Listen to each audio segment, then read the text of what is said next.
오늘 하나님 말씀의 제목은요, 지혜를 얻는 지혜입니다. 지혜를 얻는 지혜, 이게 무슨 말을 하는 거지?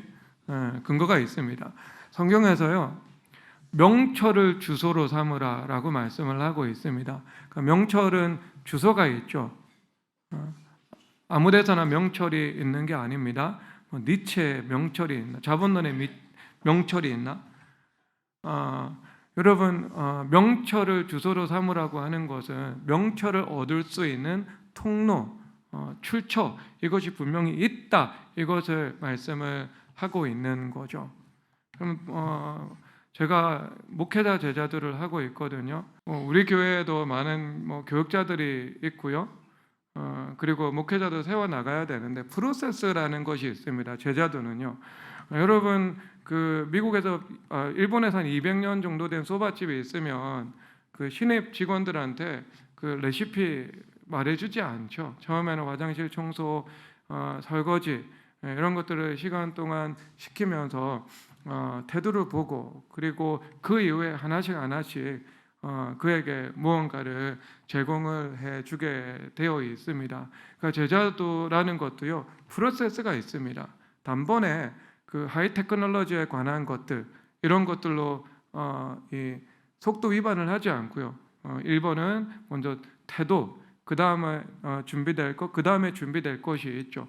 그래서 제자도의 관점에서 하나님의 말씀이 열리는 것은요, 최종적 결과이면서 현상이다라고 볼 수 있는 겁니다. 말씀이 열리는 것, 말씀이 열리는 것. 자, 그러면 여러분, 오늘 지혜를 얻는 지혜가 어디에 있다는 것 정도는요, 여러분들이 이제 추측을 할 수 있을 것입니다. 그러면 여러분, 답부터 말하도록 하겠습니다.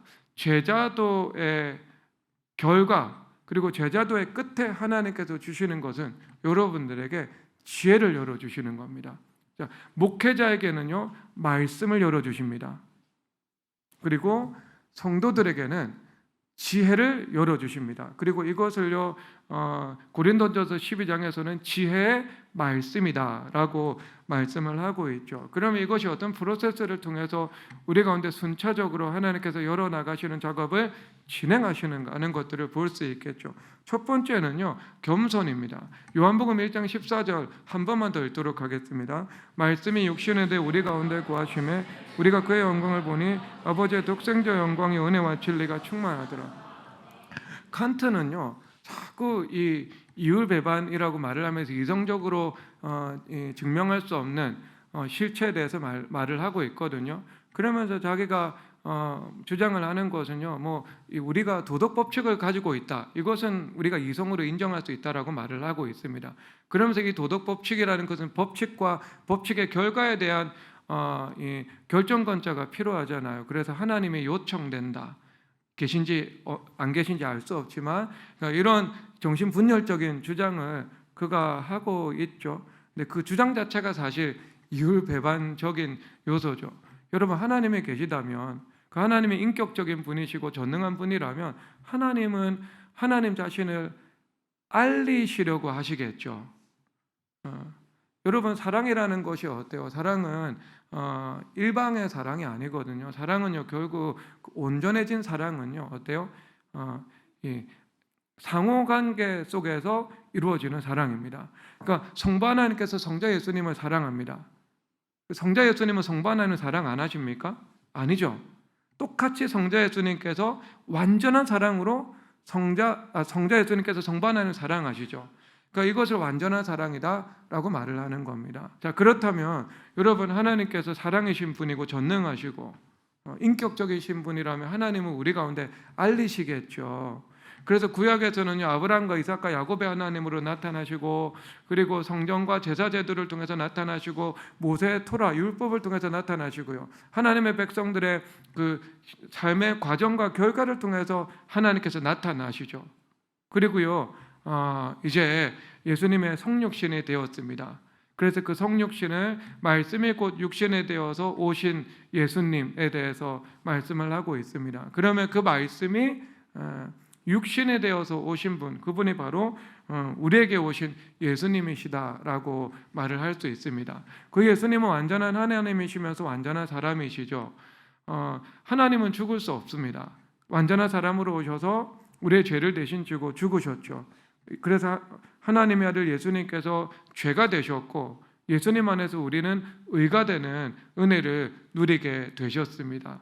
그렇다면 그 하나님께서 인간의 몸을 입고 이 땅 가운데 오신 것, 그리고 인간의 몸을 입고 이 땅 가운데 오셔서 죄가 되신 것, 이것은요 어때요? 창조주 하나님의 겸손, 이것을 보여주고 있는 겁니다. 그러면 여러분, 하나님의 로고스, 육신이 되신 로고스가 의미하고 있는 것은 뭐죠? 겸손의 로고스를 말하고 있는 거예요. 그런데 여러분, 그 로고스는 무엇이죠? 그 로고스는요 창조의 로고스잖아요. 하나님께서 빛이 있으라 하심에 빛이 있었고 하고 했을 때 빛이 있으라는 그 말씀이 로고스거든요. 그러면 그 말씀이, 그 창조의 말씀이 로고스가 되어서 나타나셨죠. 그러면 그 로고스는 당연히 지혜의 로고스다라고도 말할 수 있는 겁니다. 여러분, 겸손의 로고스는요 지혜의 로고스인 것입니다. 그러면 우리가 겸손이라는 것이 없다면, 예수님께서 성부 하나님께 복종하셨던 것처럼 순종이라는 것이 없다면 당연히 지혜가 없겠죠. 겸손의 로고스 없는 지혜의 로고스가 없는 겁니다. 그래서 여러분, 성과학을 아는 지식의 나무라고 말을 하고 있잖아요. 그 성과학을 아는 지식의 나무는요 곧 교만과 함께 가게 되어 있죠. 그래서 하나님과 같이 되고자 하는 교만으로 그 지식의 나무의 열매를 먹은 거죠. 그러면 지식과 교만이라는 것은 태생적으로 함께 가는 거예요. 그래서 여러분, 이것을 영적으로 본다면 지식의 영과 교만의 영은요 동행하고 있습니다. 여러분들이 스스로 회개를 하다 보면 지식의 영은 곧 교만의 영과 함께 일하구나 하는 것들을 느낄 수 있습니다. 이것들을 여러분들이 경험을 하지 못한 사람은요 아직 회개에 깊이 이르지 않았던가, 아니면 여러분들이 태생적으로 천성적으로 겸손하던가 아마 이 둘 중에 하나일 거예요. 지식은 반드시 교만을 가지고 옵니다. 판단하게 만드는 거죠. 자, 그래서 우리가 비유하자면은요, 지식과 교만 사이에는요, 한강이 있는 것이 아니고요, 센 강이 있다고 봐야 됩니다. 한강은요, 너무 강폭이 넓어요. 가다가 유턴해서 돌아올 수 있습니다. 하지만 센 강은요, 강폭이 좁죠. 그래서 그 메디슨 카운티의 다리를 건너는 것처럼 지식에서 교만을 이 둘 사이를 왕래하는 것은 너무나도 쉽다라는 겁니다. 자, 하나님께서 우리를 만드신 분이기 때문에 너무나도 잘 알고 계시겠죠. 그렇다면 겸손의 로고스와 지혜의 로고스는 하나인 것처럼 겸손이 없을 때, 즉 성육신의 겸손이 없을 때 우리 가운데 지혜의 나타남을 과연 허락하시겠느냐 하는 문제가 있는 겁니다. 없습니다. 아시겠습니까? 그래서 하나님의 지혜는요 겸손과 순종이라는 제자들을 통해서 주어지게 됩니다. 잠언 12장 1절 우리 읽도록 하겠습니다. 읽겠습니다. 훈계를 좋아하는 자는 지식을 좋아하거니와 징계를 싫어하는 자는 짐승과 같으니라. 아마 말씀하시잖아요. 솔로몬 자신이 아버지로부터 이 군주 교육을 받았습니다. 그래서 아버지의 훈계를 늘 듣고 자라갔죠. 그래서 이것을 알기 때문에 훈계를 좋아하는 자는 곧 지식을 좋아한다. 그런데 그 징계를 멸시하는 자는 짐승과도 같은 존재다. 이렇게 말씀을 하고 있는 겁니다. 솔로몬의 지혜는요, 지혜부터 온 것이 아닙니다. 아버지 다윗과의 관계에서 겸손과 순종의 제자도의 삶을 살아가다가 때가 되었을 때 하나님께서 지혜를 그 사고 속에서 분명히 현시하신 것입니다. 그래서 여러분, 첫 번째 프로세스는 뭐겠죠? 제자도에서 지혜가 임하게 되는데요. 명철의 주소는 제자도인데요. 첫 번째는요, 우리의 태도입니다. 겸손과 순종이라는 겁니다. 그리고 두 번째는요, 그 위에 하나님께서 우리에게 무엇을 요구하시는가? 성결을 반드시 요구하십니다. 예전 한국교회 부흥기에 기도원이 많이 세워졌습니다. 그럼 주로 그 기도원은요, 권사님이 원정이 되셔서 이끌어 나가셨습니다. 그래서 영권도 있고 은사도 있고 이런 분들이 운영을 해 나가셨죠. 그 순기능을요 결코 무시할 수 없습니다. 그리고 공통분모는 무엇인가? 그분들이 매우 극심한 연단, 그러니까 보통 사람이 감내할 수 없는 수준의 연단을 받으면서 그런 영적인 권능을 받아가지고요 기도원 사역을 해 나가셨죠. 그래서 한국 교회에서도요 고난을 겪는 사람들이 인생의 최저점에서 기도원에서 예수님 만나기도 했고, 그리고 거기에서 영적인 권능을 그들이 경험적으로 배우기도 했습니다.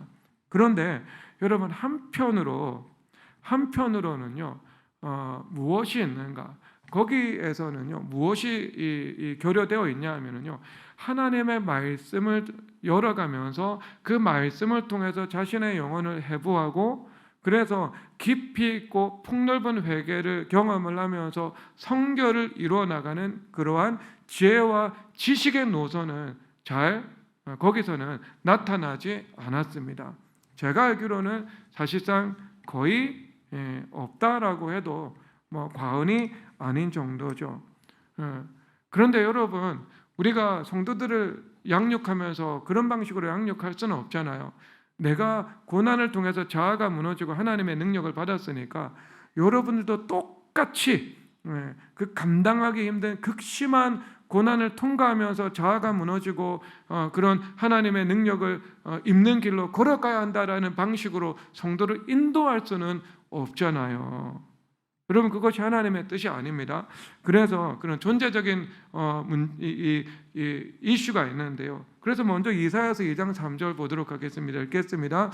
많은 백성이 가며 이르기를 오라 우리가 여호와의 산에 오르며 야곱의 하나님의 전에 이르자. 그의 길을 우리에게 가르칠 것이라. 우리가 그 길로 행하리라 하리니 율법이 시온에서부터 나올 것이요 여호와의 말씀이 예루살렘으로부터 나올 것입니다. 아멘. 그러니까 율법과 길과 말씀이 나오는데 어디에서 나오는 거죠? 그것은요 시온, 즉 교회에서 나오게 되는 거예요. 그러니까 교회에서 하나님의 율법, 지혜와 지식의 말씀이 선포가 되고, 이 말씀을 통해서 우리가 어리석음의 길과 지혜로운 길, 거룩의 길과 부정의 길, 합법의 길과 불법의 길을 우리가 분별을 해 나가면서 우리 인생을 지혜로 경영을 해 나가게 되는 거죠. 지혜로 풀어 나가게 되는 겁니다. 고난으로 우리의 자아가 다 무너질 수 없고요. 고난으로 인생의 참된 도리를 다 배울 수가 없는 거예요. 지혜로 배워 나가야 되는 거예요. 그렇다면 여러분, 하나님께서 그런 지혜와 지식의 말씀이 선포되는 통로는 무엇으로 삼으셨는가 하는 이슈가 있는데요. 에베소서 4장 11절과 12절 보도록 하겠습니다. 읽겠습니다. 그거 어떤 사람은 사도로, 어떤 사람은 선지자로, 어떤 사람은 복음 전환자로, 어떤 사람은 목사와 교사로 삼으셨으니. 아멘. 하나님께서 교회 안에서 이런 직분자를 세우셨잖아요. 그런데 여기서 사도와 선지자는요 이 현대 이 교회와 시대에 적용할 수 없는 말씀입니다. 왜 그런가? 여러분, 성경에서 사도와 선지자들의 터를 말씀하고 있고 그 터를 다시 닦지 말라고도 말씀을 하고 있습니다. 그러니까 이 사도와 선지자들의 터는요, 그것은 예수님에게 직접 배운 12제자, 그리고 그 삼층전을 방문해서 예수님께 배운 사도 바울, 그리고 이분들이 또 어때요? 이 창세기부터 계시록까지 영감으로 구약 성경과 신약 성경을 기록하는데 통로가 되었던 분들이잖아요. 그러니까 사도와 선지자들의 터는 바로 이분들을 의미하고 있는 거죠. 그래서 목사와 교사가요, 여기서는 이 교회 가운데에서는 주어진 직분인 것입니다. 그래서 하나님께서 교회를 세우시고요, 교회 머리 되신 예수님께서 목사와 교사를 세우셔서 온전하게 하는 거예요. 그러니까 어떻게 하는 거예요? 먼저 목회자, 담임 목사를요, 주님께서 말씀을 열어 가십니다. 말씀이 열리는 만큼 회개는 가속화가 되죠. 회개를 하죠. 그러면 회개가 열리는 만큼 말씀도 함께 깊어지게 되는 거예요. 그래서 이 회개와 말씀이 서로 이 앞서거니 뒤서거니 하면서 그런 상호 작용을 일으켜서 함께 열릴 수 있는 그 은혜의 길을 열어 가시는 거예요. 그러면 어때요? 담임 목사가 먼저 회개를 열고, 그리고 그것을 말씀을 통해서 소화해서 전달을 하게 되면서 성도들 안에서도 말씀이 열리고 지혜가 열리고 회개가 열리면서 성결이 함께 이루어질 수 있도록 길을 걸어가는 거예요. 그래서 그 과거의 죄에 대해서 자신의 영혼을 통찰해서 회개할 수 있도록 하고, 그리고 미래의 길을 우리가 예비를 하면서 고난의 길들을 우리 가운데 준비하는 것이 아니고요, 생명과 그 의의 길을 우리가 예비할 수 있도록 우리가 나아가게 되는 겁니다. 그렇죠. 그러니까 이것은요, 교회와 목사와 교사 그리고 하나님의 말씀 사역자의 말씀과 회개의 열어감이라는 그 전제 위에서 어때요? 부사역자들이나 제자도는 목회자들이나 아니면 성도들의 그런 성결함이 함께 이루어져 나간다. 그리고 그 성결을 바탕으로 그 다음에 하나님께서 일을 행하신다. 이것을 말씀을 하고 있는 겁니다. 그래서 이 성결도요, 제자도에서 나오는 거예요. 왜냐하면 목사와 교사를 세우시고 뭐라고 말씀을 하시냐면, 한번 띄워주세요. 성도를 온전하게 하여. 자, 문장 다 보세요. 봉사일을 하며 그리스도의 몸을 세우려 하십니다. 자, 이 세 가지 문장을 여러분들이 기억을 해야 됩니다. 온전하게 하는 거예요. 온전한다는 것은 여러분 성결 이루어지는 것이죠. 성결 반드시 이루어져야 하는 거죠. 그러면 그 다음에 뭐가 나타나는 봉사일을 한대요. 그럼 이 봉사라는 것은요, 교회 안에서 봉사하는 거 필수죠. 그리고 뿐만 아니라요, 디아코니아라고요. 여러분들이 세상에서 주님께서 주신 사명을 감당하는 것도 봉사의 관점에서 봅니다. 이 전쟁과 평화에서 니콜라이라는 인물이 나오거든요. 이 인물이 충동적인 젊은이가 그 미숙함에서 전쟁을 경험하면서 성숙함으로 도약을 해가지고요, 성실하고 유능한 농지 관리인이 됩니다. 그래서 농민들의 삶을 깊이 이해하고 파악하고 있고요. 그리고 그 러시아의 땅에 대해서 연구를 해서 알고 또 경험적으로 알고 있습니다. 그래서 언제 씨를 뿌리고 언제 비가 와야 되고 언제 거둘 수 있고 언제 어떤 작물을 어떤 토지에서 재배해야 되는지, 그리고 농민들은 무슨 생각을 하고 있고 또 어떻게 이 농민들을 다루어 나갈 건지에 대해서 알고 있습니다. 그래서 이 눈부신 소출과 성공이요, 농지 관리에서 나타나게 되고요. 아버지의 집이 몰락했는데 그 몰락한 집을요, 본인이 다시 일으켜 세우게 되는 거죠. 그러면서 톨스토이가 말하는 것은요, 그는 그냥 그저 자신의 일을 열심히 했고 자신의 농지에서 소출을 많이 내기 위해서 농부들과 땅의 삶을 이해하려고 노력했다, 이렇게 이야기를 하고 있는 겁니다. 그리고 그러면서 표현을 하기를, 그가 농지를 경영을 할 때, 농부들을 대우할 때 그것이 매우 합리적이고 설득력이 있었기 때문에 농부들도 그를 따르고 좋아했다, 이렇게 이야기를 하고 있거든요. 그러면 여러분, 이것이 여러분 어떤 사상하고 함께 상호 연결이 되죠? 어떤 사상하고 그 애덤 스미스의 국부론하고 연결이 되잖아요. 그래서 국부론에서 이 빵집 주인이 어때요? 자신이 거기서 수익을 많이 얻기 위해서 좋은 재료로 좋은 빵을 만들어서 합리적인 가격에 팔잖아요. 그래서 사회 전체 공동선에 기여를 하게 된다, 이것을 말씀을 하고 있거든요. 그런데 애덤 스미스는요, 그것의 동기가 무엇인가? 우리의 이기심이라고 이야기를 하고 있는 겁니다. 우리의 이기심으로 기업을 경영하는 사람들이 생산품을 만들어내죠. 그런데 그 생산품을 만들어내면서 생산품의 유익을 얻는 방식으로 사회에 기여를 하고, 그 다음에 국가의 총 생산이 늘어나죠. 그러니까 국부가 증진되는 방식으로 사회에 기여를 하고, 그리고 양질의 일자리를 제공하고 있죠. 그래서 그 직장과 급여를 제공하는 방식으로 사회에 기여를 하게 될 수 있잖아요. 여러분, 삼성과 LG가 무너지는 것이 사회에 기여겠습니까? 아니면 계속해서 번성해 나가는 것이 이 대한민국의 공동선에 기여하겠습니까? 여러분, 이것을 이제 개인의 이기심으로 보고 있거든요. 그런데 우리는 다른 관점으로 그것을 규정을 하는 거예요. 그것은 무엇이라고요? 섬기는 일이다라고 하는 거예요. 그래서 여러분, 이 단어가 너무 좋은데요, 밀리터리 서비스라는 말을 하죠. 우리가 군복무를 하는 것은 밀리터리 서비스를 감당한다, 이렇게 이야기를 하고 있습니다. 그러면 여러분, 장교나 부사관들이 그 밀리터리 서비스를 감당을 할 때 국가에서 임금을 받고 자신의 재능이 그 군과 맞고, 그래서 자녀도 교육시키지만 그것을 봉사라고 규정을 하고 있잖아요. 여러분, 우리 모든 기독교인의 사명이요, 밀리터리 서비스예요. 여러분들의 삶의 영역이 있잖아요. 그러면 문화, 이러면은요, 그 문화에 얼마나 하나님을 대적해요. 그러면 그 영역에서 내가 하나님 중심의 사고방식을 가지고요, 하나님의 말씀과 성령의 사유가 철학이 녹아든 것을 디자인으로 만들어내고 마케팅의 이 재료로 삼아서 만들어내고요, 그 다음에 콘텐츠로 직접적으로 만들어내서 전합니다. 그러면 그 하는 과정 가운데서 뭐예요? 원수마귀의 방해가 있잖아요. 그 악으로부터 직접적으로는 방해도 있고요, 선을 이루어 나가면서 원수 마귀들이 오는 시험으로서의 방해도 있는 거잖아요. 그러면 그것이 우리가 영적인 전쟁을 하면서 흑암을 극복하고 하나님의 나라를 이루어 나가는 거거든요. 모든 영역에서. 여러분, 그 영혼을 세워 나가는 것도 똑같지 않아요, 여러분? 그 영혼 안에서 교육자라면 영혼 안에서 어때요? 그 흑암과 영광이 있는데 그 흑암을 여러분 효과적으로 통제하면서 그 영광이 번성할 수 있도록 만들어 나가는 것이 참된 교육자의 길이지 않겠습니까? 그러면 그것도 일종의 영적인 전쟁에 있는 밀리터리 서비스라고 볼 수 있는 거죠. 여러분, 성도들이 감당하는 모든 일은 무엇이라고요? 무엇이라고? 서비스라고요. 봉사의 일이다. 이렇게 규정을 하고 있습니다.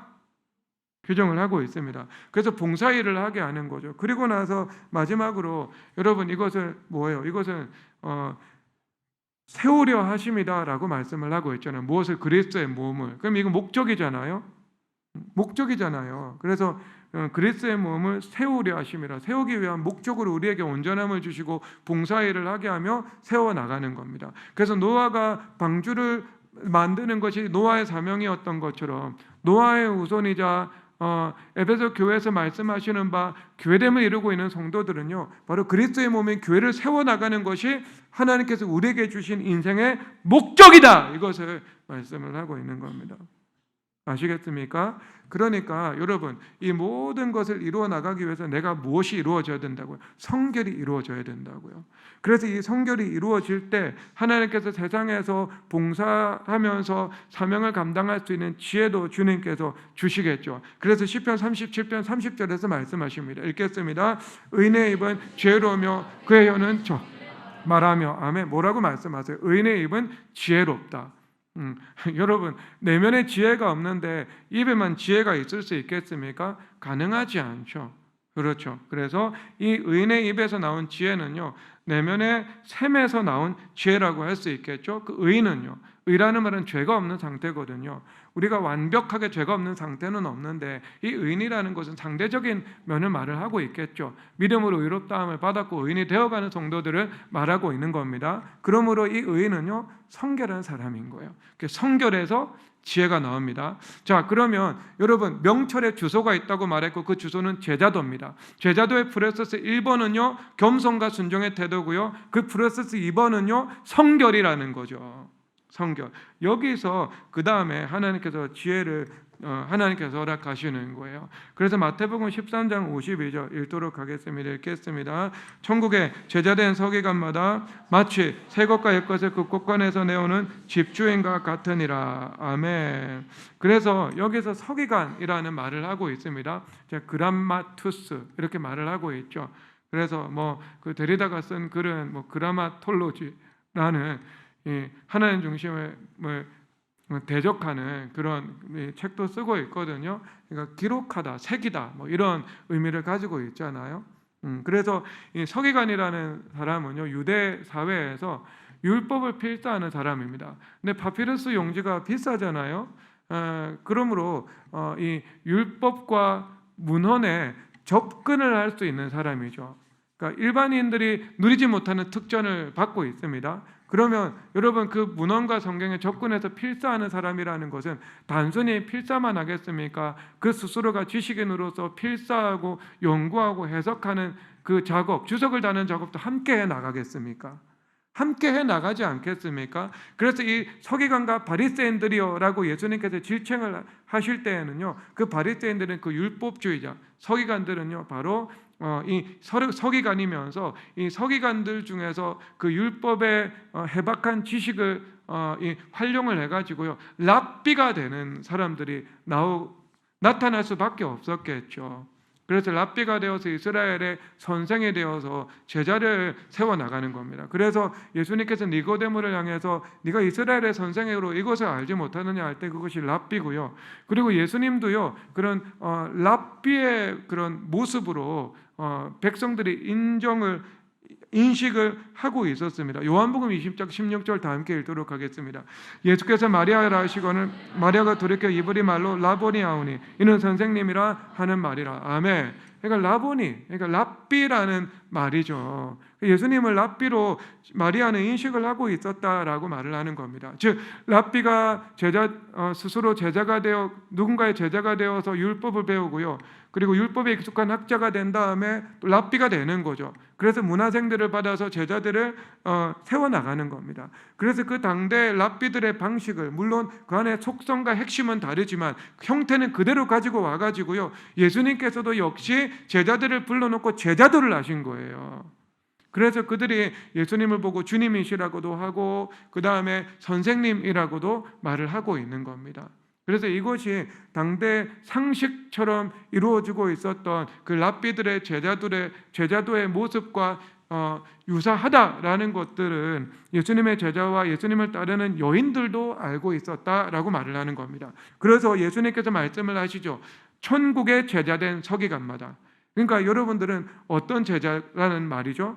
율법 학자들의 제자된 서기관마다가 아니고요, 바로 천국의 제자된 서기관마다라고 말씀을 하고 있는 겁니다. 그러니까 하나님 나라의 제자가 되어야 한다는 거죠. 그러면 하나님 나라의 제자도에 참여하고 있는 사람들, 제자가 되고 제자를 세워나가고 있는 그 사람들에게 주님께서 주시는 것이 무엇이라고요? 새 것과 옛 것이라는 하나님의 지혜를 허락하신다, 이것을 말씀을 하고 있는 겁니다.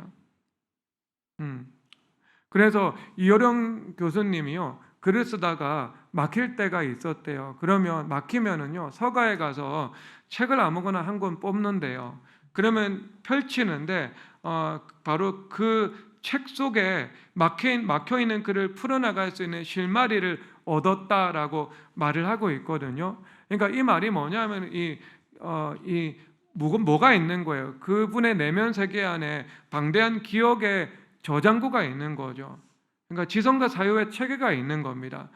그래서 그 서가에 있는 책과 본인이 쓰는 글이 서로 어떻게 연결되는 그 하나님의 연결되는 그 지혜를 본인이 경험을 했다, 이것을 말씀을 하고 있는 거예요. 그러니까 옛것과 새것을 내오는 집주인과 같다라는 것은 무엇입니까? 이것은요, 연결시킬 수 있는 지혜와 분리시킬 수 있는 지혜, 이것을 말씀을 하고 있는 거죠.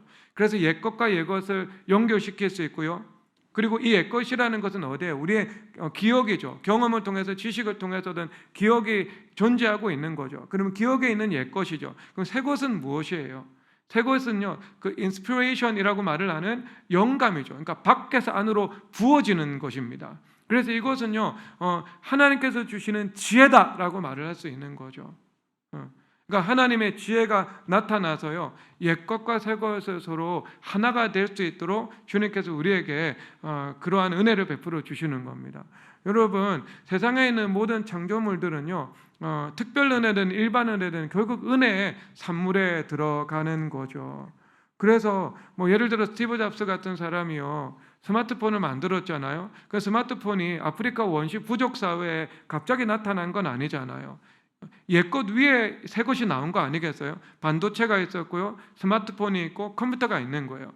폰이 있고 컴퓨터가 있는 거예요. 그리고 그 폰과 컴퓨터를요, 결합을 시킨 거죠. 그리고 그 핵심은요, AP 반도체다라고 할 수 있겠죠. 그러면 이것도요, 뭘 한 거예요? 그의 사고 속에서 옛것과 옛것을 연결을 시켜서 새 것을 만들어냈잖아요. 옛 컴퓨터와 옛 폰을 하나로 만들어서 새 것을 만들어냈거든요. 그러니까 우리가 어때요? 옛 것과 옛 것을 연결시키든 옛 것과 새 것을 연결을 시켜가지고요, 다른 사람들이 보지 못하는 것, 다른 사람들이 알지 못하는 것을 우리가 알게 되고 볼 수 있게 되어서 뭔가 만들어낼 수 있다라는 것들을 말씀을 하고 있는 겁니다. 이게 무엇이라고요? 지혜라는 겁니다.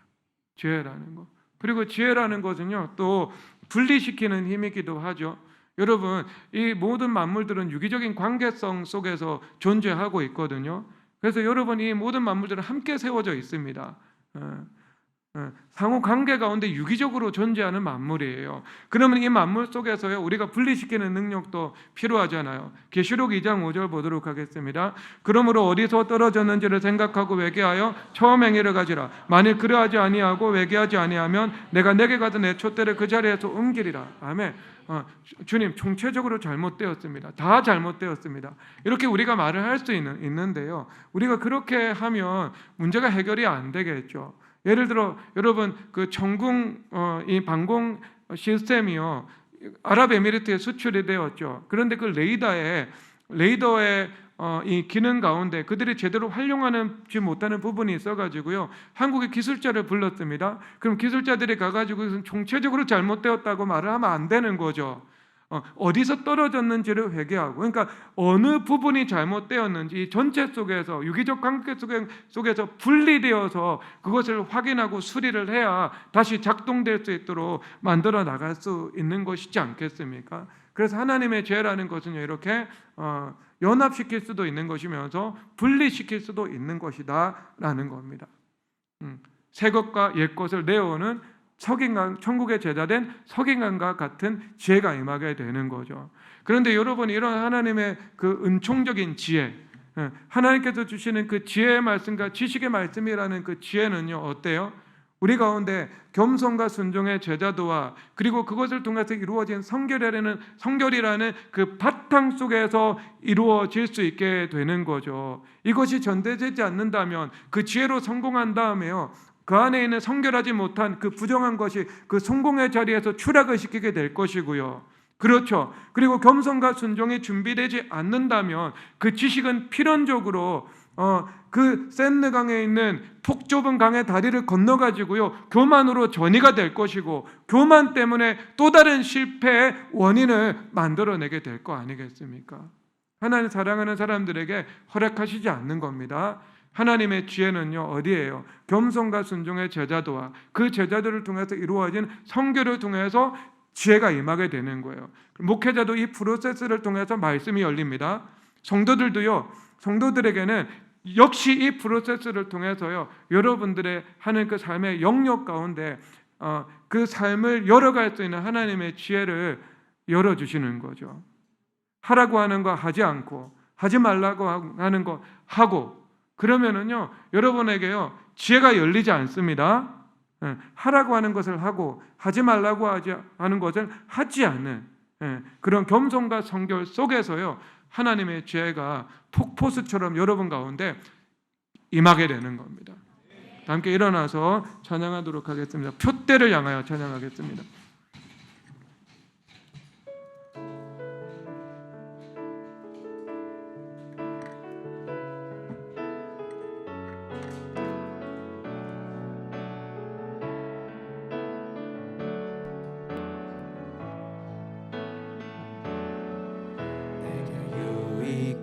모든 것을 다해로 여기네 구주를 위하여 모두 다 버리네 모든 것을 잃어버려도 나답지 않음을 예수를 아는 계시니 가장 고사하리라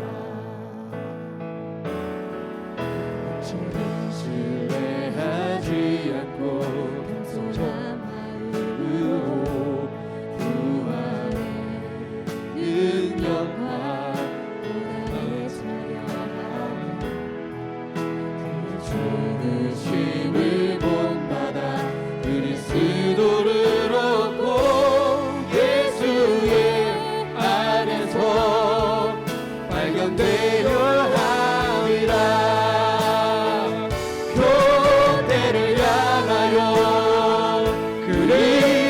예수 안에서 구름의 산을 위하여 달려가노라 이전에 있는 것을 모두 잊어버리고 앞에 계신 그리스도께로 달려가 표대를 향하여 그리스도 예수 안에서 푸른 배 산을 위하여